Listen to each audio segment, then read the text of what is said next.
मागील अनेक वर्षांपासून एक्सपोर्ट इम्पोर्ट या क्षेत्रामध्ये अक्षय राणे हे नाव झळकत आहे. अनेक वर्षांचा एक्सपिरियन्स तुमच्या मागे आहे आणि एक्सपोर्ट इम्पोर्टबद्दल सामान्य तरुणांना पण बरेच प्रश्न आहेत. अनेक लोकांना या फील्डमध्ये येण्याची इच्छा आहे, आवड आहे. पण इच्छा आणि आवड या पलीकडे थोडंसं पॅशन लागतं या फील्डमध्ये येण्यासाठी. तर अत्यंत प्राथमिक प्रश्न आहे की एक्सपोर्ट इम्पोर्ट म्हणजे नेमकं काय? म्हणजे इथूनच खऱ्या अर्थानं या प्रश्नाची सुरुवात होईल, या पॉडकास्टची सुरुवात होईल. तर सर, एक्सपोर्ट इम्पोर्ट म्हणजे नेमकं काय? सी, एक्सपोर्ट आणि इम्पोर्ट हे आपण शिकत आलेलो आहे. एक्सपोर्ट म्हणजे काय? इकडचा माल बाहेर पाठवणं. आणि इम्पोर्ट म्हणजे काय? बाहेरचा माल इथे आणणं. हे सगळ्यांना माहिती आहे. ह्याच्या पलीकडे जर जाऊन बघितलं तर मला असं वाटतं एक्सपोर्ट म्हणजे काय? भारत देशामध्ये कोणत्या गोष्टी जास्त आहेत त्या गोष्टी कोणत्या देशात कमी आहे, प्लस तिथे रिक्वायरमेंट पण आहे, अशा देशात पाठवणं म्हणजे एक्सपोर्ट. आणि इम्पोर्ट म्हणजे काय? भारत देशात, म्हणजे आपण भारत देशात राहतोय म्हणून भारत देशात काय कमी आहे आणि रिक्वायरमेंट पण आहे असे प्रोडक्ट जे टॉप कंट्रीज आहेत जे ते बनवत आहेत तिथून ते आणणं म्हणजे इम्पोर्ट. सो एक्सपोर्ट इम्पोर्टमध्ये यायचं असेल तर पहिलं आपल्याला हे बघितलं पाहिजे की मला एक्सपोर्ट करायचं की इम्पोर्ट करायचं. करेक्ट. कारण कसं आहे की ह्याच्यामध्ये एक्सपोर्टमध्ये ना तुमचा सप्लायर इथे बसला आहे आणि तुमचा बायर बाहेर आहे. आणि इम्पोर्टमध्ये तुमचा सप्लायर बाहेर आहे आणि तुमचा बायर इकडे आहे. सो हे आयडेंटिफाय झाल्यानंतर तुम्ही हे बघायचं आहे की आपल्या देशात काय जास्त आहे आणि ते कोणत्या देशात कमी आहे, रिक्वायरमेंट आहे, तिकडे पाठव. सो हे असं वर्किंग झालं तर जास्त इझी आहे आणि तर आपल्याला करण्यासाठी बेस्ट आहे. सो करता येऊ बऱ्याच लोकांचा हा प्रश्न असतो की मी एक्सपोर्ट इम्पोर्ट करू शकतो का? इतर लोक करतात म्हणजे आपणही करू शकतो. फक्त त्याची रेसिपी जाणून घेतली तर ते आपणही करू शकतो. ओके, मग येण्यासाठी काही क्रायटेरिया वगैरे आहे का? समजा एक सामान्य माणूस आहे, मला एक्सपोर्ट इम्पोर्टमध्ये यायचं आहे, मला या फील्डबद्दल शून्य माहिती आहे, बरोबर आहे. जनरली लोकांना जेवढं माहिती आहे एक्सपोर्ट म्हणजे इथून बाहेर पाठवणं, इम्पोर्ट म्हणजे इथून माल आणणं. करेक्ट. याच्या पलीकडे मला नाही माहिती आहे. तर एक सामान्य व्यक्ती म्हणून मला इम्पोर्ट एक्सपोर्टमध्ये यायचं असेल तर माझं फर्स्ट स्टेप काय असली पाहिजे? क्रायटेरिया काय आहे? ह्याची सुरुवात मी काय उदाहरणाने करेन. मी जेव्हा शिपिंग कंपनीमध्ये होतो काम करत, तेव्हा मी पाहिलं की नाशिकमध्ये एक एक्सपोर्टर आहे जो 4थी फेल आहे आणि तो कांदा एक्सपोर्ट करून करोडो कमवतो. म्हणजे तुमचा जो पहिला प्रश्न होता की शिक्षण किंवा ह्याला काही क्रायटेरिया आहे का, तर ह्याला काहीच क्रायटेरिया नाही. करता येऊ शकतं, फक्त ना तुम्ही स्ट्रॅटेजी आखली पाहिजेत की मी नेमका प्रोडक्ट कोणता घेऊ. ह्याच्यात मी तुम्हाला असं सांगेन की जर खरंच या क्षेत्रात यायचं आहे ना, रादर मी म्हणेन ह्या क्षेत्रात काय कोणत्याही क्षेत्रात व्यवसाय करायचा आहे तर ह्या 4 गोष्टी फार महत्त्वाच्या. प्रोडक्ट, सप्लायर, मार्केट आणि बायर. सो तो प्रोडक्ट तुम्ही आयडेंटिफाय केलात, मग अशी म्हटल्याप्रमाणे की आयडेंटिफाय असं झालं पाहिजे की माझ्या देशात कोणता प्रोडक्ट जास्त आहे आणि तो कुठे कमी आहे, त्याची रिक्वायरमेंट आहे, तिथे पाठवलं. सो हे जर साध्य केलं नक्कीच सुरुवात कुणीही करू शकतं. त्याला काहीच क्रायटेरिया नाही आहे किंवा शेवटी तुम्ही व्यवसाय करताय त्यामुळे तिथे कुठेच तुम्हाला बंधन नाही. फक्त तुम्ही स्ट्रॅटेजी वाईज गेलं पाहिजे. पहिली स्टेप तुम्ही सांगितलं की तुम्ही पहिलं प्रोडक्ट ठरवा. करेक्ट. ओके, आता ही पहिली स्टेप झाली, प्रोडक्ट ठरवलं. आता त्याची पुढची स्टेप काय असेल? बेसिकली प्रोडक्ट ठरवताना पहिलं तुमच्या त्या गोष्टीमध्ये इंटरेस्ट पाहिजे, डिमांड पाहिजे. बेसिकली बऱ्याच वेळा मी सांगतो की तुमचं एज्युकेशन बॅकग्राऊंड काय आहे ते चेक करा आणि त्याप्रमाणे तसा प्रोडक्ट निवडा. प्रोडक्ट डिसाईड झाला किंवा हा मला हा भाई ह्याच्यात चांगलं दिसतंय, आपण टॉपला आहोत, आपण म्हणजे भारत टॉपला आहे आणि इथे रिक्वायरमेंटसुद्धा आहे. त्यानंतर जर मी ट्रेडर असेन, आता नवीन येणारा मोस्टली ट्रेडरच असतो, मर्चंट एक्सपोर्टर पण असं म्हणू, तर त्याने लगेच त्याचा सप्लायर म्हणजे त्याचा मॅन्युफॅक्चरर शोधला पाहिजे. तुम्ही प्रोडक्टचं नॉलेज घेतलं, पुढे काय, तो प्रोडक्ट प्रोक्युअर तर झाला पाहिजे. प्रोडक्ट म्हणजे काय की तुम्ही काय विकायचं हे डिसाईड केलं, आता ते कोणाकडून घ्यायचं हे डिसाईड केलं, म्हणजे तुम्हाला सप्लायर शोधला पाहिजे त्याच्या बाबतीतला. आता तुम्ही जेव्हा सप्लायरकडे जाता ना, बऱ्याच वेळा काय होतं की प्रोडक्टचा स्टडी नाही होत. मी हे मॅक्सिमम बघितलं, मी माझ्या ट्रेनिंगच्या एक्सपिरियन्समध्ये हे बघितलं आहे की लोक फक्त प्रोडक्ट सिलेक्ट करतात, चाललो मी बायर शोधायला. ही रॉंग स्टेप आहे. बायर मिळवणं कठीण नाही आहे, पण त्याला कन्व्हिन्स करणं कठीण आहे. ते कन्व्हिन्स कसं कराल तर तुमच्या प्रोडक्टच्या नॉलेजवर. सो जनरली मी बघितलं मार्केटमध्ये, अच्छा कांदा चालला आहे कांदा घेतो, बनाना चालला आहे बनाना घेतो, हे चाललं आहे ते घेतो. अरे यार, ऑलवेज एक गोष्ट तुम्हाला एक सिम्पल सांगतो, when product is easy to make then it is difficult to sell. कारण तिथे बरीच लोक आहेत ना, सोप्पा प्रोडक्ट आहे. जेव्हा प्रोडक्ट सोप्पा असतो तेव्हा विकायला कठीण होतो, आणि जेव्हा प्रोडक्ट कठीण असतो तेव्हा विकायला सोप्पा होतो, कारण इथे कमी लोक आहेत. सो प्रोडक्ट आपण बघतच नाही. माझं हे दुःख आहे खरं तर सांगू, खंत वाटते मला ह्या गोष्टीची की आपण प्रोडक्ट बघतच नाही. यार कितीतरी प्रोडक्ट आहेत, 11,500पेक्षा जास्त प्रोडक्ट एक्सपोर्ट होतात, आणि ते पण 200-250 कंट्रीमध्ये असतील. मग आपण ठराविकच प्रोडक्ट का निवडतोय? किती स्कोप आहे? मग का फक्त कांदा बनाना आणि ह्याच्यात अडकलो आहे? कारण इझी आहे ना, याचे बायर इझिली मिळतात पेरिशेबलमध्ये. पण त्याचा गेम तुम्हाला माहिती आहे का? मी तुम्हाला एक गंमत सांगतो. मला एक फोन आला, तो व्यक्ती होता पुण्याचा. फोन आला, त्याने सांगितलं, मी म्हटलं जनरली मी विचारतो की प्रोडक्ट काय निवडला प्रोडक्ट? ते म्हणतात, त्यांनी सांगितलं मला की मी आंबा निवडला. म्हटलं व्हेरी गुड. त्यावेळी आंबाचा सीझन पण होता, साधारण फेब्रुवारीमध्ये. मी म्हटलं कुठून प्रॉक्युअर करणार? रत्नागिरी. व्हेरी गुड, मस्त, परफेक्ट. मग साधारण काय होतं की जेव्हा मला कोणी फूडमध्ये विचारतं, ते फूडमध्ये सिलेक्ट केलं जातं प्रोडक्ट, तेव्हा मी त्यांना विचारतो की तुम्ही आर्ट किंवा कॉमर्स बॅकग्राऊंडचे आहेत का हो? तेव्हा त्यांनी सांगितलं नाही. मग मी विचारलं मग काय आहे? ते म्हणाले मी मेकॅनिकल इंजिनिअरिंग. अरे बापरे. मी म्हटलं सर करा, काही हरकत नाही, म्हणजे माझं असं म्हणणं नाही की मेकॅनिकल इंजिनिअरिंग केलेल्याने आंबा निवडू नये किंवा पेरिशेबल निवडू नये. मग मी त्याला नेक्स्ट प्रश्न विचारला की आंब्याचं वर्किंग कसं चालतं हे तुम्हाला माहिती आहे का? नाही. मग म्हटलं मग तुम्ही आंबा का निवडलात? उद्या तुम्हाला हे कळलं पहिल्या शिपमेंटमध्ये लॉस होणार आहे, तर तुम्ही तो कराल का? त्याचं उत्तर होतं नाही. बरोबर आहे. मग मी म्हणतो मेकॅनिकल इंजिनिअरिंग केलं आहे ना, मग तो प्रोडक्ट का नाही निवडत? वेगळा रिसर्च करायची गरज नाही आहे, तुमचं ऑलरेडी रिसर्च झालं आहे. त्या इंजिनिअरिंगमधलं जे डेप्थ नॉलेज आहे ते तुम्हाला आहे, मग तो प्रोडक्ट का नाही निवडत आहे? आणि इंडियाकडून बऱ्याच छान इंजिनिअरिंग प्रोडक्ट्स जात आहेत, तो निवडा ना, म्हणजे ते इझी जाईल. ते तुम्ही डिफिकल्ट का करताय? सो प्रोडक्ट नंतर सप्लायर महत्त्वाचा. प्रोडक्ट सिलेक्ट कसं करायचं ठरवलं, त्याचे निकष, आणि त्यानंतर सप्लायर. पण हे सांगत असताना तुम्ही हे सांगितलं की तुमचं बॅकग्राऊंड काय पहा आणि त्यानुसार तुमच्या आवडीनुसार. करेक्ट. समजा आता तुमच्या सल्ल्यानुसार आधीच्या त्या ग्राहकानं आंबा सोडून आता त्यानं मेकॅनिकल इंजिनिअरिंग रिलेटेड एखादं प्रोडक्ट घेतलं, आता पुढची स्टेप काय? आता प्रोडक्ट निवडलं. ऑफकोर्स नवीन येणाऱ्यांसाठी पहिलं मॅन्युफॅक्चरिंग नाही आहे, तुम्ही पहिलं ट्रेडिंगमध्येच उतरा, मार्केट तयार करा आणि मग पाहिजे तर मॅन्युफॅक्चरिंगसाठी जा. ठीक आहे. सप्लायर फिक्स झाला, साधारण 3 ते 5 धरा. कारण बऱ्याच वेळा मी हे बघितलं आहे, नाही माझा ना काका मामा दादा यांची जमीन आहे, मी त्यांचं प्रोडक्ट घेतो, किंवा माझा मित्र आहे तो हे प्रोडक्ट घेतो, तो किंवा हे प्रोडक्ट बनवतो, मग मी तेच करतो. आता मला सांगा, तुमच्या मित्राला तुम्ही समजा तो प्रोडक्ट निवडला, बाहेर शोधायला गेला, त्या मित्राला दुसरीकडून ऑर्डर आली, ऑन द स्पॉट कॅश देतोय म्हणाला, तर तो ते विकणार आहे. आणि मग तुम्ही ते घ्यायला आला, अरे बाबा दे मला आता, त्यावेळी तो काय देणार? तो मित्र असला तरी तो व्यवहार करतोय ना, बिझनेस करतोय. त्यामुळे तुमच्याकडे ऑलवेज 3 ते 5 सप्लायर पाहिजेत. तुम्ही असं नाही केलं पाहिजे की यार माझा मित्र आहे ना, मग मी त्याच्याकडूनच घेतो. घ्या त्याच्याकडून, त्याला एक सप्लायर म्हणून बघा. अजून पण ठेवलं पाहिजे, कारण तिथून म्हणजे त्याच्याकडून जर नाही झालं तर मग ऑर्डर जायला नको. हे एक. त्यानंतर पुढची स्टेप आहे मार्केट. कारण आता तुम्ही उभे राहिलात, प्रोडक्टचं नॉलेज घेतलं आहे, त्याचा सप्लायर देखील झाला आहे, आता तुम्ही मार्केट शोधलं पाहिजे. आता मार्केट शोधताना पण एक गंमत आहे. मी तुम्हाला एक सिच्युएशन सांगतो. तुमच्याकडे 100 बाण आहेत.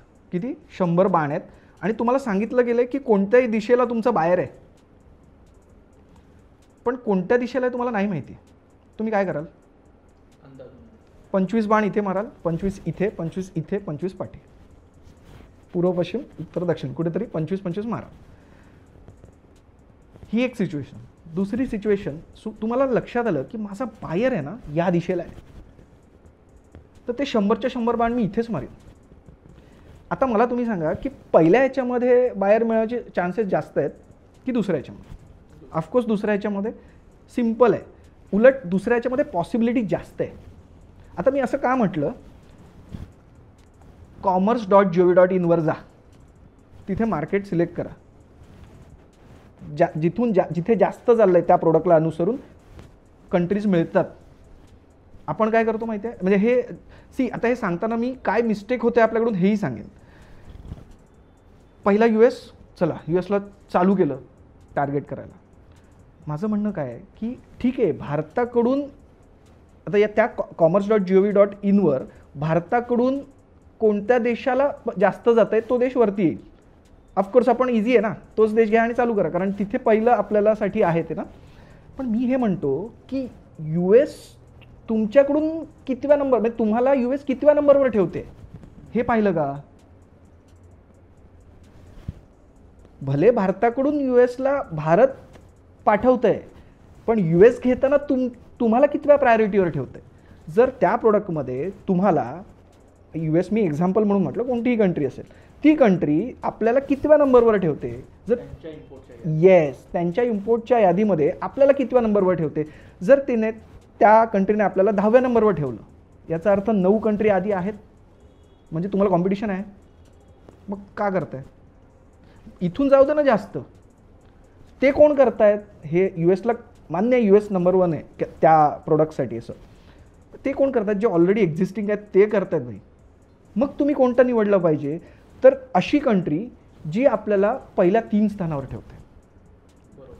आता साहजिक आहे, मला जेव्हा काही प्रोडक्ट घ्यायचे असतात तेव्हा मी काय करतो, टॉप कोण आहे बाबा, घेईन तर चांगलंच घेईन असं आपण म्हणतो ना, तिथेच जाऊन घेतो.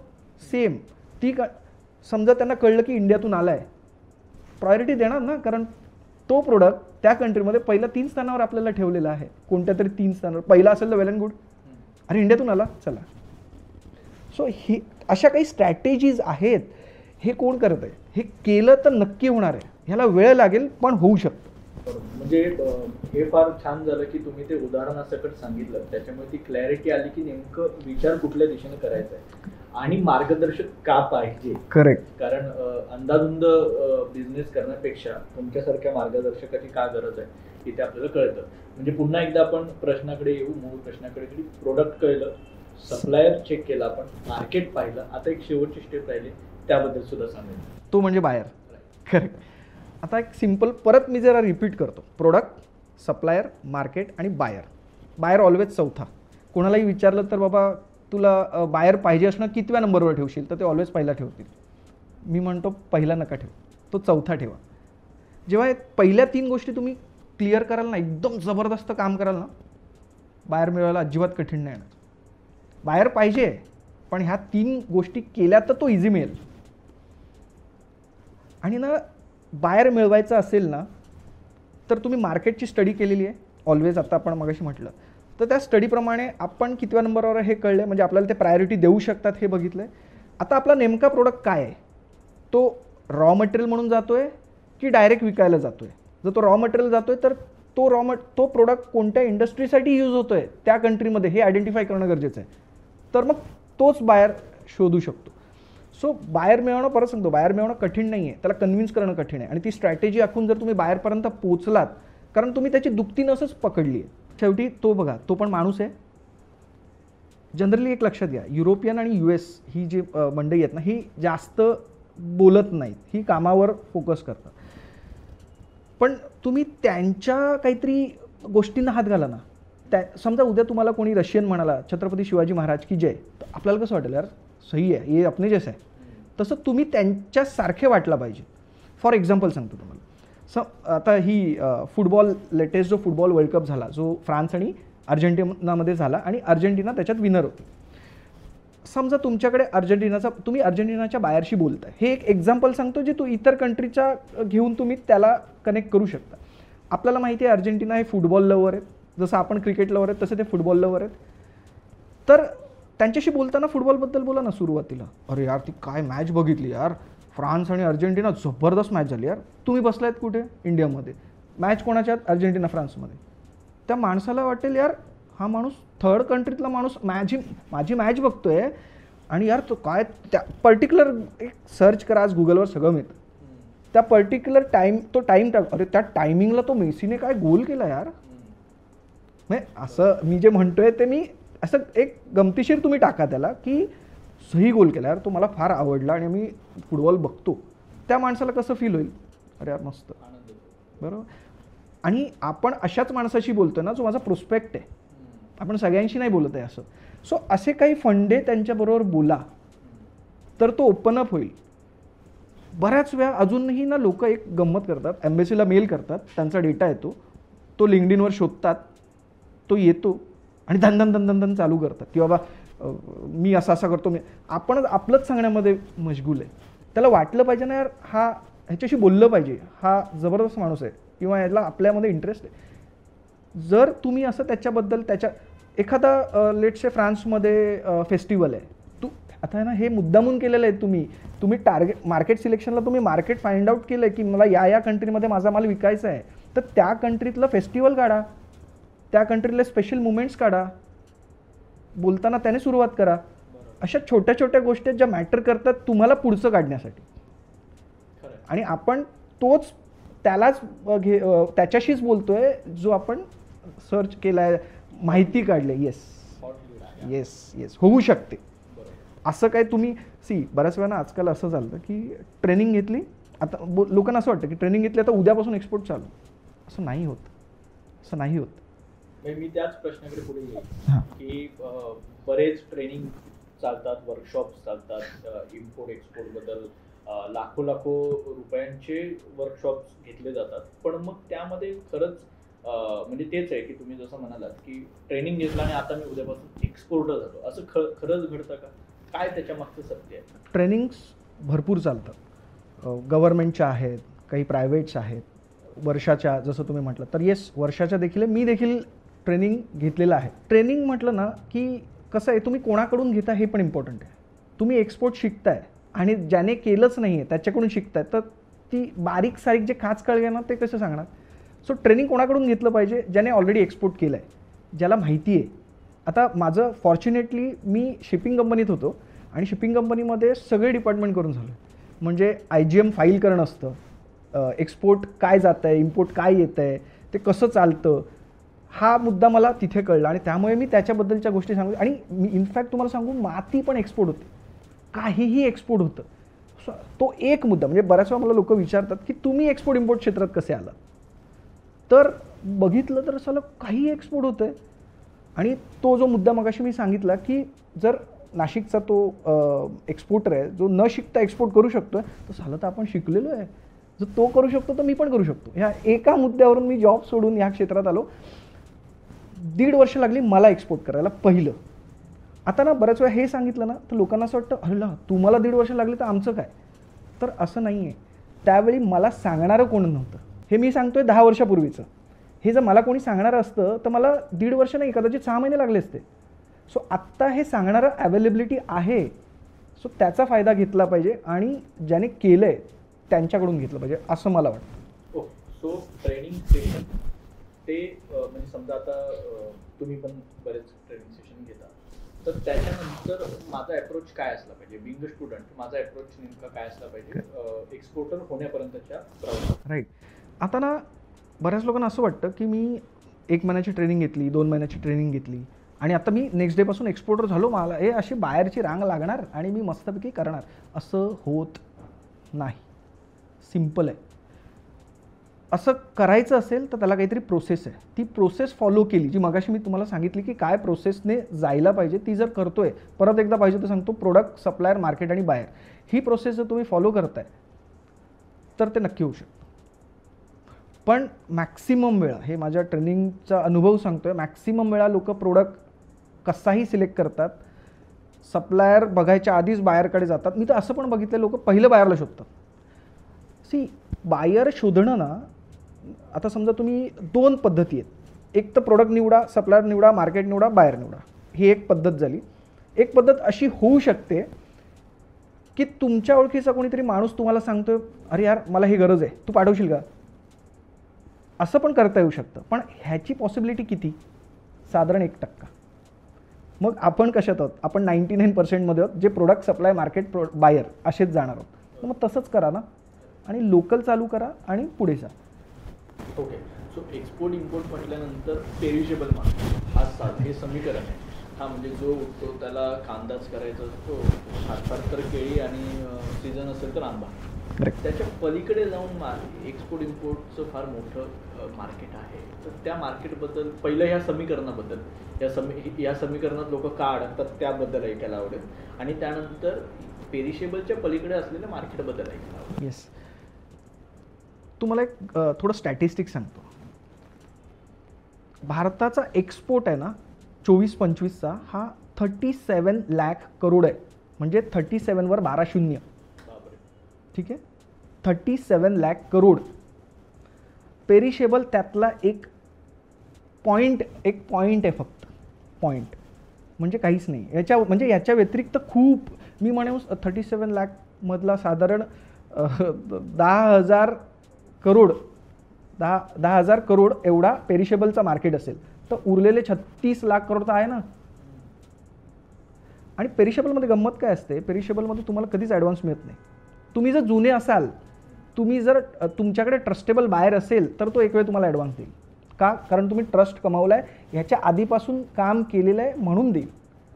तुम्ही नवीन आलात, तुम्हाला ॲडव्हान्स कोणी नाही देणार आहे. सो ते कमिशन बेसिस किंवा फिक्स बेसिस असं चालतं. आणि तिथे माल गेल्यानंतर विकला जातो आणि मग तुम्हाला पैसे मिळतात. तिथे कितीला विकला जाईल ह्या कोणालाच काही माहीत नसतं. सो ते जर मार्केट पडलं तर तुम्हाला त्याप्रमाणे पैसे येणार आहेत.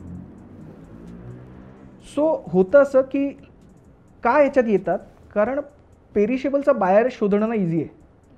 एकदा दुबईला ट्रिप करा, बरेच लोक तुमच्या पाठी लागतील की मला पाठव. सो हे इझी आहे, जसं मी म्हटलं ना इझी आहे, ह्याच्यात भरपूर लोक येतात. बाहेर इझिली मिळतो, सगळं इझी होतं. पण त्याचं जर गेम नाही लक्षात आला ना तर मग आपण फसतो. आणि मग असं होतं ना की परत पुढचा कंटेनर टाकण्यासाठी लोक पुढे जातच नाही. सो पेरिशेबलमध्ये पण हायली पेरिशेबल आहेत, काही सेमी पेरिशेबल आहेत. सो सांगण्याचा मुद्दा काय की इझिली मिळतं म्हणून लोक ह्याच्यामध्ये जातात. पण त्याच्या व्यतिरिक्त पण मार्केट आहे, ते बघितलं गेलं पाहिजे असं मला वाटतं.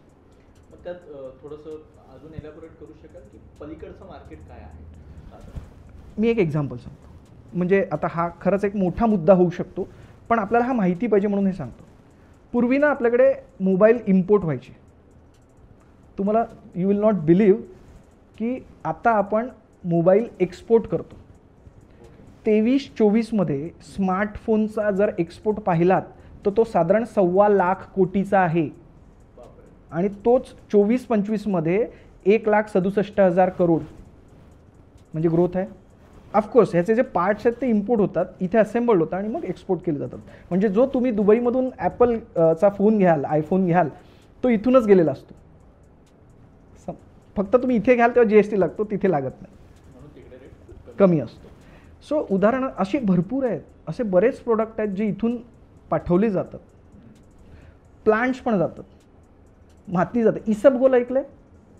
इसबगोल जो डायजेशनसाठी दुधात टाकून घेतलं, तो देखील एक्सपोर्ट होतो.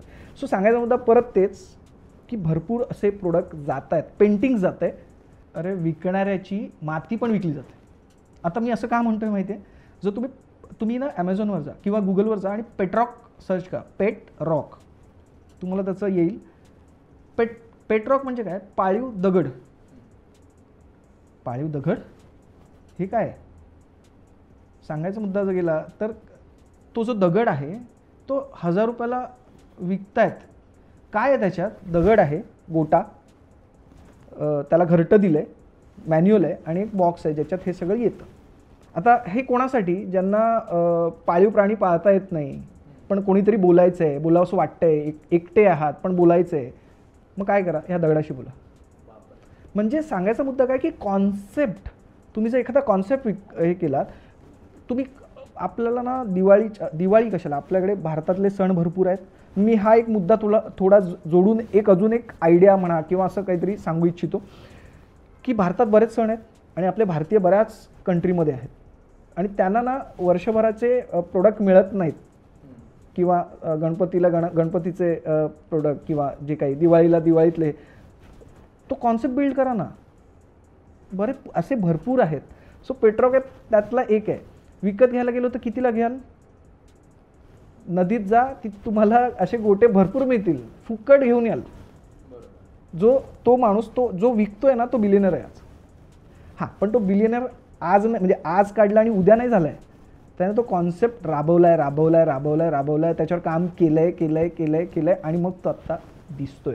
सो हा मुद्दा मी परत आपल्याच ह्याला लावीन की लोकलमध्ये विका तुमचं अंगवळणी पडेल. लोकल विकल्यामुळे इन्कम चालू होईल आणि तुम्ही ठोस जाऊन विकू शकता की यार, कारण तुम्हाला प्रोडक्टबद्दल माहिती झाली. बऱ्याच वेळा इथे लोक ते मधले म्हटलं ना, सप्लायर आणि मार्केटमध्ये मार खातात आणि काय करतायत की प्रोडक्ट घेतात आणि डायरेक्ट बायर शोधायला चालू करतात. आणि जेव्हा बायर विकायला, इथे एक अजून तुम्हाला एक गंमत सांगतो. एक रस्ता आहे, एका साईडला एचं दुकान आहे, दुसऱ्या साईडला बीचं दुकान आहे.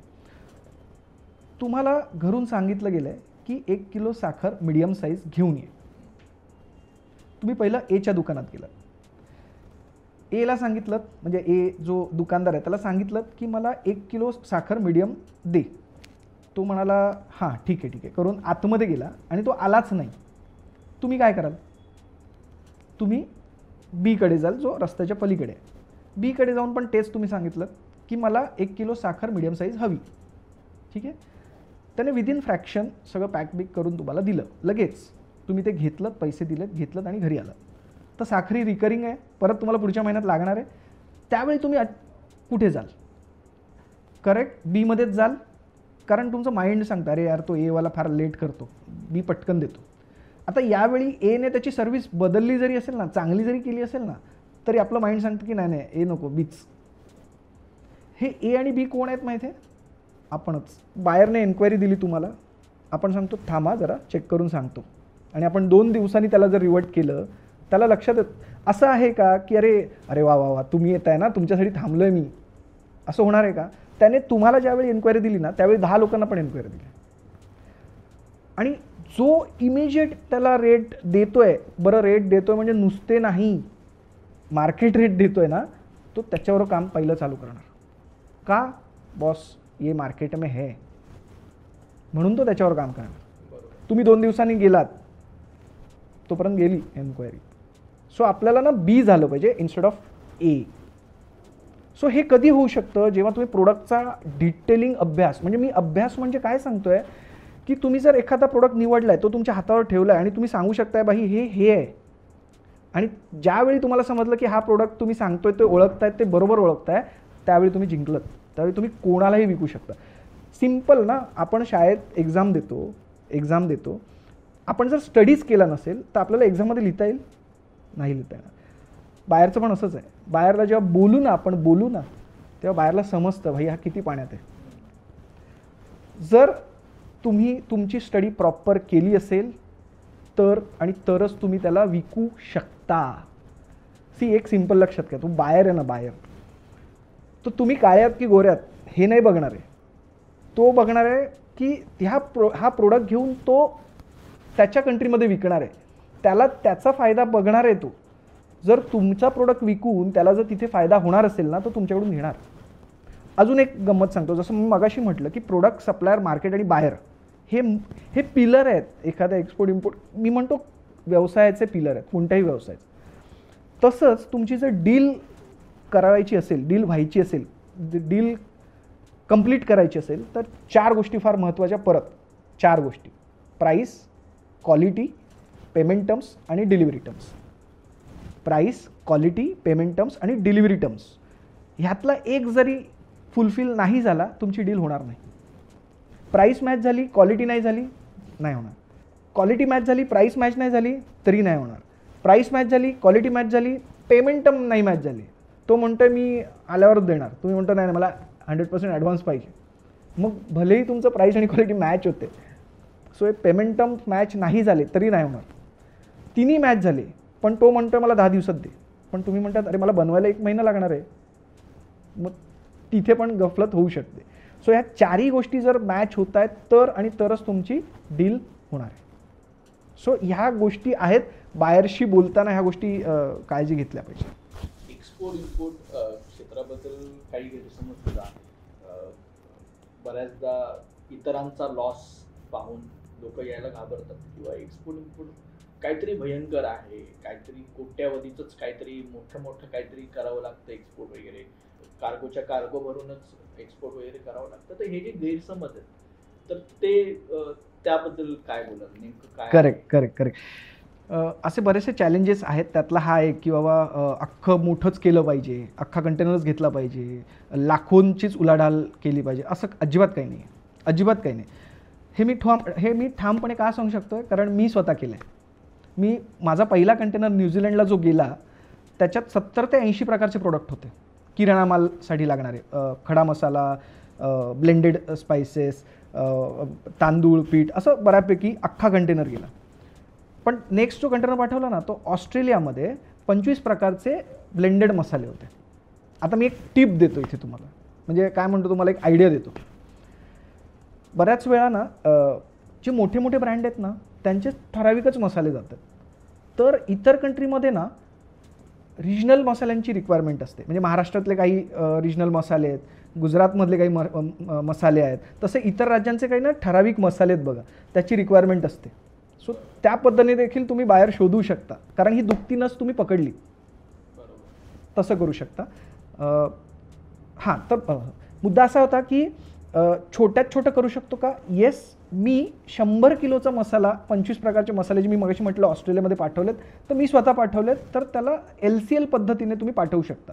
मग तिथे तुमचा पण असतो प्रोडक्ट आणि असे वेगवेगळे प्रोडक्ट देखील असतात. असा एक कंटेनर भरला जातो आणि तो समोर पाठवला जातो. सो असं कुठेच काही नाही आहे की अख्खं मोठंच हां, पण इथे एक गोष्ट लक्षात घेण्यासारखी आहे. प्रत्येक प्रोडक्टची ना एक रिक्वायरमेंट आहे. आता तुम्ही म्हणाल मी कांदा छोट्या ह्याच्यात पाठवतो, नाही जाणार, त्याला अख्खाच कंटेनर पाहिजे. तुम्ही म्हणाल खडे मसाले छोटे पाठवतो, नाही, त्याला जनरली अख्खा कंटेनर लागतो. तो व्हरायटीमध्ये मागवतो आणि अख्खा कंटेनर जातो समोरचा बाहेर. तुम्ही ब्लेंडेड मसाले करताय तर येस, अख्खा कंटेनरची गरज नाही, तो थोडे थोडे मागवेल. सो तुमचा प्रोडक्ट काय, परत अगेन हा रिसर्चचा पार्ट आला की तुमचा प्रोडक्ट काय आणि तो प्रोडक्ट किती, समोरचा बाहेरच्या छोटी क्वांटिटी मागतो तर त्याला ते परवडलं देखील पाहिजे. सो तुमचा प्रोडक्ट काय त्याच्यावर डिपेंड होतं की किती जाणार समोर, आणि त्याप्रमाणे मग आपल्याला लक्षात येतं की जर हा प्रोडक्ट आहे त्याला अख्खाच कंटेनर जाणार आहे, मग आपण प्रिपेअर्ड होतो की अख्खाच कंटेनर जाणार आहे. हा प्रोडक्ट आहे छोटाच जाणार आहे. सो तसंच जनरली चालतंय सगळीकडे ना. सो करता येऊ शकतो. या फील्डमध्ये लॉस का होतो? सर्वात मेन गोष्ट जनरली ना मी सांगताना 3 गोष्टी सांगतो. एक, आपल्याला माहिती आहे की आपल्याला माहिती आहे. म्हणजे एखादी फील्ड, फॉर एक्झाम्पल माझ्यासाठी एक्सपोर्ट आपण म्हणू शकतो की मी म्हणू शकतो की मला माहिती आहे की मला माहिती आहे. दुसरं, मला माहिती आहे की मला माहिती नाही आहे. म्हणजे फॉर एक्झाम्पल डॉक्टर की मला माहिती आहे की मला माहिती नाही आहे, मी क्लिअर आहे की मला हे माहिती नाही आहे. तिसरी जी गोष्ट आहे ना, मला माहितीच नाही की मला माहितीच नाही आहे, ही फार डेंजरस आहे. जर आपण एखाद्या गोष्टीमध्ये काम करतोय तर आपल्याला माहितीच पाहिजे. करेक्ट. सो होतं असं की बऱ्याच वेळा तुम्ही ऐकलं पैसे बुडतात, पैसे आलेच नाहीत. हे कोण सांगतं माहिती आहे? तिसराच व्यक्ती ज्याने ते केलेलं नाही आहे तो सांगतो की पैसे बुडतात. येस, पैसे बुडतात जर तुम्ही बायरचं ऑथेंटिकेशन चेक नाही केलं आहे. तो बायर खरंच आहे नाही आहे हे चेक केलं का? नाही, डायरेक्ट आलं, अरे. आणि बऱ्याच वेळा असं होतं, आपल्या बाबतीत होतं, आलाय ना बायर, सांगायला नको कोणाला, आपणच करूया आणि मस्त एक्सपोर्ट करूया मग सांगूया. हे सांगितलं आता हे तुम्ही कोणाला सांगताय हे पण इम्पॉर्टंट आहे. जर तुमचा मेंटॉर असेल ना इथे तर तो तुम्हाला सांगेल की हां बघा फ्रॉड होऊ शकतो, काळजी घे, हे पेमेंट टर्म्स वापर.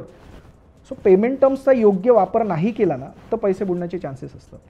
आणि अजून एक गोष्ट की गव्हर्नमेंटची एक संस्था आहे ECGC, export credit guarantee corporation of India. ती तुम्हाला मदत करते ना. तुमचं पेंडिंग अमाऊंट जी असेल त्याची पॉलिसी घ्यायची, ते प्रीमियम पे करायचं आणि त्यांचं तिथे आपलं पेमेंट सिक्युअर करू शकतो ना आपण.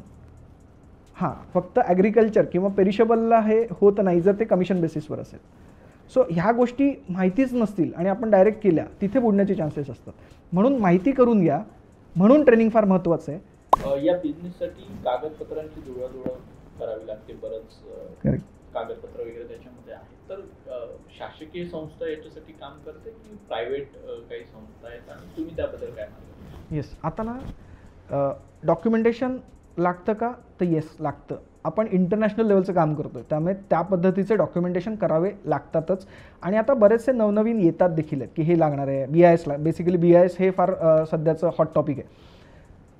जर तुम्ही एक्सपोर्ट करताय तर मेजरली तुम्हाला 2च डॉक्युमेंट्स फार इम्पॉर्टंट आहेत जे तुम्ही बनवता. तुम्ही म्हणजे कोण? एक्सपोर्टर. ते म्हणजे इनवॉइस आणि पॅकिंग लिस्ट. ते बरोबर बनवा, कारण तुम्हालाच माहिती असतं मी कितीला विकलं आहे आणि तुम्हालाच माहिती असतं की पॅकेजिंग कशी झालेली आहे. हे 2 डॉक्युमेंट्स करण्यास त्याच्या पुढची जी प्रोसिजर आहे तो CHA करतो. CHA custom house agent.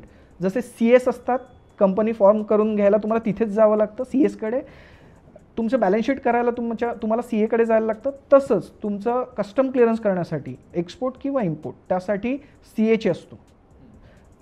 जशी CS ला एक्झाम्स होते तशी CHAची पण एक्झाम होते आणि त्याची पण रिझल्ट फार कमी लागतो. सो असे ऑलरेडी बरेच लोक आहेत ज्यांच्याकडे लायसन आहे CHAचं. तिथून तुम्हाला त्याच्याकडून करायचं आहे. तुमच्या प्रोडक्टला काय काय लागतं हे त्याला माहिती आहे. तुम्ही इनवॉइस पॅकिंग लिस्ट दिलं तो तुम्हाला सांगतो की हे डॉक्युमेंट्स पाहिजेत. आता काही डॉक्युमेंट्स ना आधीचे असतात, म्हणजे ते तुम्हाला लागणारच आहेत. जसं की IC इम्पोर्ट एक्सपोर्ट कोड हे तुम्हाला लागणारच आहे आधीपासून, लाईफ लाँग येते. ते तुमच्याकडे असलंच पाहिजे. विदाऊट IC तुम्ही एक्सपोर्ट किंवा इम्पोर्ट करूच शकत नाही. त्यानंतर तुम्ही जो प्रोडक्ट एक्सपोर्ट करताय त्याला अनुसरून एक्सपोर्ट प्रमोशन काउन्सिल्स कोणती आहे त्याचं एक रजिस्ट्रेशन, कारण त्याच्यावरून तुम्हाला गव्हर्नमेंटचे वेगवेगळे बेनिफिट्स मिळणार असतात. प्लस पोर्ट रजिस्ट्रेशन असतं, GST असतं. ह्या काही गोष्टी ज्या वन टाईम असतात त्या तुम्हाला लागतातच. हे कधीही तुम्हाला आधी लागणारच आहेत.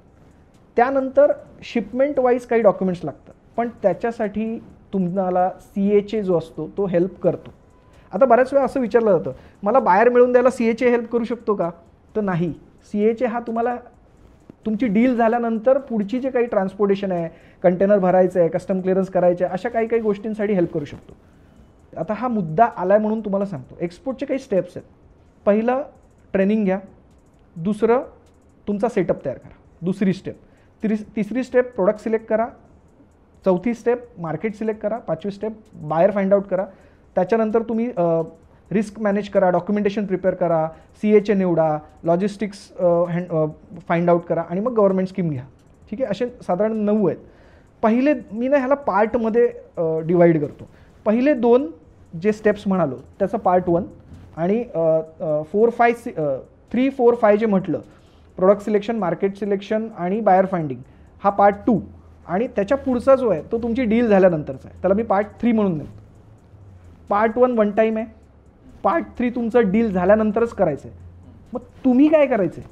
तुम्ही ॲज अ एक्सपोर्टर तुम्ही किंवा इम्पोर्टर तुम्ही काय करायचं आहे? तर जो पार्ट 2 आहे ना, प्रोडक्ट सिलेक्ट करणं, सप्लायर बघणं, मार्केट सिलेक्ट करणं, बायर फाइंड आउट करणं, हेच आणि हेच काम तुम्हाला करायचं आहे.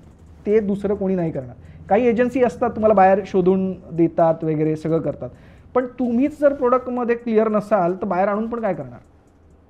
आणि त्या एजन्सीज बऱ्यापैकी खूप चार्ज होतो ऑल ओव्हर, म्हणजे बाहेरच्या देशात पण तशा एजन्सीज आहेत, इथेही आहेत. त्याला आपण इंडेंटिंग एजंट किंवा सोर्सिंग एजंट म्हणतो. तो पैसे घेणार आहे. सो तुम्ही घ्याल आधी लक्षात घेऊन, तुम्ही आधी लक्षात घ्या हे कसं चालतं आणि मग चालू करू शकता. तुमच्या बोलण्यात एक शब्द आला तो म्हणजे गव्हर्नमेंट स्कीम्स. तर इम्पोर्ट एक्सपोर्ट या व्यवसायासाठी काय सबसिडीज गव्हर्नमेंट देतं, काही स्कीम्स आहेत त्याबद्दल थोडंसं. आता ना एक गंमत आहे ह्याच्यात, आपण गमती जास्तच बोलतो कारण हे गमतीशीरच आहे. फार जर इंटरेस्ट घेतला तर फार छान करण्यासारखं ही फील्ड आहे. तुम्ही जर लोकल विकता ना लोकल, तर गव्हर्नमेंट तुमच्याकडून चार्ज करतं GST, करेक्ट. पण एक्सपोर्टसाठी तसं नाही आहे. तुम्हाला GST लागत नाही, कारण तुम्ही इकडचा माल बाहेर विकताय, तुम्ही त्या भारतात नाही विकत आहे, त्यामुळे तो GST लागत नाही. दुसरी गोष्ट म्हणजे गव्हर्नमेंट तुम्हाला समोरून पैसे देते इन द सेन्स ते तुम्हाला मोटिवेट करते, भाई तू कर, अजून कर. जसं भारत सरकार त्याच्या under commerce and industry ministry. So हे मिनिस्ट्री एक तुम्हाला बेनिफिट देतं का, कारण तुम्ही भारतातला माल एक्सपोर्ट करताय. आणि एक फायनान्स मिनिस्ट्री तुम्हाला बेनिफिट देतं का, कारण तुम्ही फॉरेन एक्सचेंज भारतात आणताय. सो मोटिवेट पण करतायत. बरं, ह्या इन्सेंटिव्सचा तुम्ही फायदा घेऊ शकता. आता तुम्हाला एक गंमत सांगतो, परत एक गंमत. बरेच लोक फक्त आणि फक्त इन्सेंटिव्हचं काम करतात, म्हणजे ते वेगळं प्रॉफिट ठेवतच नाही. समजा तुम्हाला आपण एक एक्झाम्पल घेऊया. एक बायर आहे, त्याला 100 बॉटल्स हव्या आहेत, त्याची पर्चेसिंग आपली प्राईस आहे 99 रुपये, तुम्ही त्याला कोट दिलं 100 रुपये. तो म्हणाला की नाही यार तू 98 देतोस तर मी तुझ्याकडून करतो. पर्चेसिंग प्राईस 99, कोट केलं आहे 100, ऑफकोर्स 1 रुपया प्रॉफिट ठेवला आहे. तुम्ही 98ला करू शकताय का? 1 रुपया लॉस होणार. पण मी सांगतो, म्हणजे माझं असं सजेशन आहे की करा, पहिलं 1-2 शिपमेंट करा, त्याचे गव्हर्नमेंट बेनिफिट काय आहेत ते बघा. लेट्स से आपण ह्याच्यासाठी आपण पकडू की गव्हर्नमेंटचं बेनिफिट 1 रुपये किंवा 1% आहे तुमच्या FOB व्हॅल्यूवर. आपण 1 रुपया पकडू, 100वर 1 रुपया, 100वर 1% म्हणजे 1 रुपया. आता जर तो वापरला तर तुमचं नेट 98 होऊ शकतं. पुढे जाऊन मी त्याला सांगेन एकतर मी हे शिपमेंट करेन, नेटवर काहीच प्रॉफिट नाही झाला, माझ्या नावावर टॅग लागला एक्सपोर्टर, मी 3ऱ्या कंट्रीत सांगू शकतो मी एक्सपोर्ट करतो, प्रूफ पाहिजे, हे बघ, म्हणजे ती BL दाखवू शकतो माझ्या नावाची, बायर हाईड करून टाका, त्याला कळेल हां बॉस ह्याने केलं आहे, याला माहिती आहे, टॅग लागला एक्सपोर्टरचा. दुसऱ्या शिपमेंटला तुम्ही काय करू शकता, त्याला तुम्ही कोट करा, बघ आपण 98 देतो ना, मी तुला 97.50 देतो, 200 बॉटल करतो. आधी किती होत्या? 100 बॉटल. 97.50 तुम्ही अपफ्रंट जाऊन सांगितलं, 98पेक्षा कमी केलं, तो खुशच होईल ना. मग सप्लायरकडे जा, सप्लायरला सांगा आता मी क्वांटिटी वाढवली आहे, तू जरा अजून कमी कर. हे जेव्हा तुम्ही 1-2 शिपमेंट करता ना, परत तुमचा सप्लायरचा ट्रस्ट बनतो, बाई हा लोकल पण करत होता आधीपासून, एक्सपोर्टला पण चांगली क्वांटिटी घेतो आणि मेन माल घेतो आणि पैसे वेळेवर देतो. तो जे ट्रस्ट तयार होतो ना, त्यावेळी तो तुम्हाला नंतर क्रेडिट देखील देईल. अशा वेळी 1-2 शिपमेंट केल्यानंतर हळूहळू तुम्ही स्वतः प्रॉफिटमध्ये याल, प्लस ते इन्सेंटिव्ज वेगळे राहतील. सो हे ऑलरेडी लोक करतात, आपण नाही करत. आपल्याला काय होतं माहिती आहे, नाही मला मी एक्सपोर्ट करतो, मी 25% घेणार, मी 20%, अरे असं नाही चालत. बल्क आहे ना, बल्कमध्ये चालला आहे ना तो माल, तो आपण लोकल नाही विकत आहे. आज तुम्ही जर आजच्या घडीला जर नाशिकमध्ये तुम्ही मुंबईत कांद्याची किंमत काढाल तर साधारण 40 रुपये आहे. हाच कांदा जो तुम्ही नाशिकला जाल तर तुम्हाला तो साधारण 19 ते 20 रुपयाला मिळेल. मला जर एक्सपोर्ट करायचा ना तर मला त्या रेटने मिळेल, कारण तो मी 29,000 किलो घेणार आहे, त्यामुळे मला त्या रेटने मिळणार. पण मी जर तो 5 किलो घेतोय तर ऑफकोर्स मला 40 रुपये किंवा 35 रुपये द्यावे लागणार. सो हा गेम समजून घेतला पाहिजे आपल्याला, हा बल्कचा गेम आहे. सो ही छोटीशी टिप जी मी मगाशी म्हटलं, ही वापरून तुम्ही क्लोज तर करा, 2-3 शिपमेंट करा ना. तुम्ही ब्रेकच केलं, त्याला पर्यायच नाही ठेवला तुमच्याशिवाय. हां, फक्त हे करताना असं नको की नाही बाई मला पहिल्या शिपमेंटपासून पैसे पाहिजेत, प्रॉफिट पाहिजे म्हणून त्याला काहीतरी चिकटवलं, असं नका करू. त्याला जे पाहिजे ना तेच द्या. अशी पण गंमत होते की तो म्हणतोय ना मला डी क्वालिटी पाहिजे, म्हणजे एक्झाम्पल देतोय, लो क्वालिटी पाहिजे. आपण असं नाही म्हटलं पाहिजे, नाही लो क्वालिटी का घेतोय, वेडायस हाय क्वालिटी घे. त्याची जी क्वालिटी आहे ना ती आपली क्वालिटी. त्याला जे पाहिजे ना तेच द्या, वेगळं नका देऊ. आणि त्याला जे पाहिजे त्यापेक्षा तुम्ही वेगळं दिलं तर तुम्हाला पैसे का देईल. सो ही मेक आहे. कारण जो तुम्हाला सांगतो ना की ह्या क्षेत्रात पैसे बुडतात, पैसे येत नाहीत, एक तर त्याने केलेलं नसतं, दुसरी गोष्ट कोणाचं जरी ऐकून केलेलं असतं, आणि जो चुकतोय तो हे सांगत नाही की मी चुकलो होतो म्हणून माझे पैसे नाही आले. तो अशा गोष्टी आहेत ज्या लक्षात घेतल्या पाहिजे. लॉस प्रॉफिट याबद्दल पण चर्चा झाली, आणि आता सगळ्यात महत्त्वाचं म्हणजे यातले काही स्कॅम अलर्ट्स आहेत. येस, बरेचसे स्कॅम्स चालतात. काही सांगेन तुम्हाला. मोस्टली ना आफ्रिकन कंट्री बिचारी याच्यामध्ये बदनाम आहे. असं नाही की आफ्रिकामधून आलं म्हणजे ते सगळेच फ्रॉड असतात. आफ्रिकन कंट्री उलट मी तर म्हणेन की आत्ता खूप चांगला स्कोप आहे. कारण जनरली कसं होतं की डेव्हलप्ड कंट्री असतं, डेव्हलपिंग कंट्रीज असतात आणि अंडर डेव्हलप कंट्री असतात. सो डेव्हलप कंट्रीमध्ये आत्ता कोण आहे, US, Europe, Australia, New Zealand, correct, Japan. Developing कंट्रीमध्ये आपण येतो आहे आणि अंडर डेव्हलप कंट्रीमध्ये आफ्रिकन येतात, बरोबर. आणि प्रत्येकाला असं असतं ना, म्हणजे डेव्हलपिंग कंट्री जो आहे ना तो ऑलवेज वरच्या यायला बघतो. आपण कोणी, आपण साहजिक अरे मला एवढे कमवायचे तेवढे कमवायचे असं बोलतो ना, आपण वरच्याला बघतो. तसंच आपल्याकडे कोणतरी बघतंय. सो आपल्याकडे कोण बघतंय तर आफ्रिका. तर आफ्रिकाला बघतो. आफ्रिका बेस्ट मार्केट आहे, पण आफ्रिकेशी डील करताना थोडं काळजी घेणं गरजेचं आहे. मी एक्झाम्पल सांगतो. मध्ये असं चालू होतं की काही लोकांना तुम्हाला मेसेज करतात त्यांना माहिती असतं की तुम्ही समजा लेट्स से तुम्ही टी शर्टमध्ये काम करताय, गार्मेंटमध्ये काम करताय, ते तुम्हाला सांगतात की मला ना 5 टी शर्ट सॅम्पल म्हणून पाठव. तुम्हाला काय वाटतं, अरे येस 5 टी शर्टच मागतोय ना, पण पाठव. असे ते जर समजा दिवसभरात 10-20 लोकांना जर पाठवलं त्यांनी, 100 लोकांना पाठवलं त्यांनी आणि 10 लोकांनी 5 टी शर्ट पाठवले ॲज अ सॅम्पल, त्यांना ते फ्रीला मिळाले. त्यांच्याकडे एका दिवशी 50 टी शर्ट तयार झाले, 50 टी शर्ट त्यांच्याकडे अवेलेबल झाले, ते विकून टाकतात आणि नंतर पुढे हे काहीच नाही होत. सो त्यांना ते फ्री मिळालं, त्याच्यातून त्यांनी पैसे कमवले. हा एक फ्रॉड. सो बऱ्याच वेळा याच्यावर मग काय करायचं असा प्रश्न येतो. तर मी सजेस्ट करतो कोणी सॅम्पल मागितलं ना त्याला सांगा ठीक आहे मी सॅम्पल पाठवतो, तुम्ही कुरिअरचा खर्च करा, किंवा मी कुरिअरचा खर्च करतो, तुम्ही सॅम्पलचा खर्च करा. जेव्हा खर्चाची गोष्ट येते तेव्हा फ्रॉड करणारा माणूस कधीच खर्च करणार नाही, आणि जर खरंच जेन्युइन माणूस असेल ना तो करतो. हा अनुभव मी घेतला आहे. सौदी अरेबियामध्ये डेसिकेटेड कोकोनट हवं होतं एका बिस्किट कंपनीला, आणि ते मी त्यांना सांगितलं की मी सॅम्पल पाठवतो, तुम्ही कुरिअरचा खर्च करा.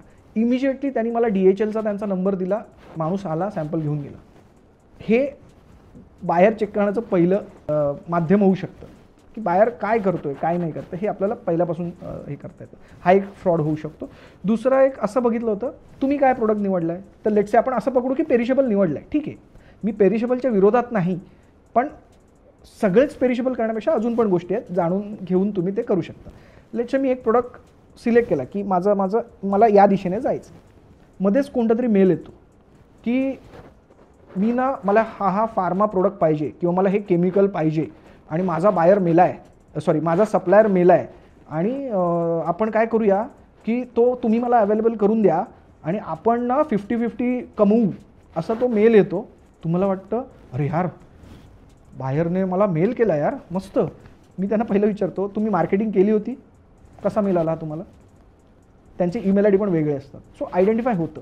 असे मेल येतात, आपण हे सोडून म्हणजे जे आपण निवडलं आहे ते सोडून ह्याच्या पाठी लागतो, त्यांना सॅम्पल वगैरे पाठवतो. मग ते सांगतात की एक काम करा ना, तुमचं इथे पुढे प्रोसेस करायला ना इकडचा वकील लागतो, मग त्याला आपण असं करू आणि मी तुम्हाला 100% देतो, वकीलने प्रोसेस केली की मी तुम्हाला 100% देतो वगैरे, पण मग ते वकीलची फी एवढी आहे. तुम्ही हे होता ना, ठीक आहे ना, 10 करोड, आणि ती अमाऊंट पण फार मोठी असते. एवढे कमावणार आहेत ना, 1 लाख द्यायला काय, वकिलाला असं द्यायचे, देता पुढे काहीच तुमचं रिप्लाय. सो असे पण स्कॅम होतात. सो हे तुम्हाला ट्रेनिंगमध्ये बऱ्याचशा ज्याला माहिती असेल ना हे असे फ्रॉड्स होतात, तो तुम्हाला ह्या गोष्टी अलर्ट करू शकतो. ओके, स्कॅम अलर्टबद्दल जाणून घेतलं. आपण थोडं उत्तरार्धाकडे वाइंड अप करूया. शेवटचा प्रश्न असा असेल की तुम्ही स्वतः या फील्डमधले मार्गदर्शक आहात, एक्झिम ट्रेनर म्हणून तुम्ही अनेक वर्ष कार्यरत आहात, तर तुम्हाला रीच आउट कसं व्हायचं, म्हणजे एखाद्या एक्सपोर्टर इम्पोर्टर होऊ इच्छिणाऱ्या तरुणांना तुमच्यापर्यंत कसं पोहोचावं? एक्झिमवाला अक्षय या नावाने आपण इन्स्टा, फेसबुक, यूट्यूबवर आहोत, तिथे तुम्हाला माझा नंबर मिळून जाईल. आपल्याला ना मासमध्ये नाही काम करायचं, आपल्याला क्लासमध्ये काम करायचं, आणि यासाठीच माझं टार्गेट या फायनान्शियल इयरसाठी आपण घेतलं की 100 एक्सपोर्टर घडवायचे आहेत आपल्याला. ठीक आहे. हे करत असताना प्रोडक्ट निवडायचा कसा, मार्केट कसं बघायचं, बायर कसा फाइंड आउट करतो, ह्याच्यावरच पहिलं काम केलं जाईल.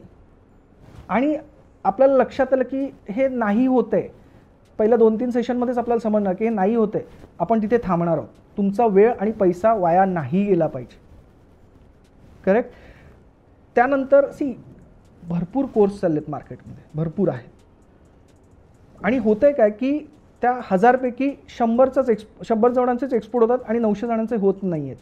ते का नाही होत आहेत? कारण ह्या बेसिकवरच काम नाही झालं आहे, आणि मग मार्केटमध्ये ते जाऊन सांगतात की अरे नाही एक्सपोर्ट इम्पोर्ट हे आपलं काम नाही आहे, हे आहे ते, आणि बरंच निगेटिव्हिटी होते. हेच तर मोठं काम आहे ना, आपल्याला एक्सपोर्ट घडवून आपलं टर्नओव्हर वाढवायचं आहे. सो आपल्याला ह्याच्यावर काम करायचं.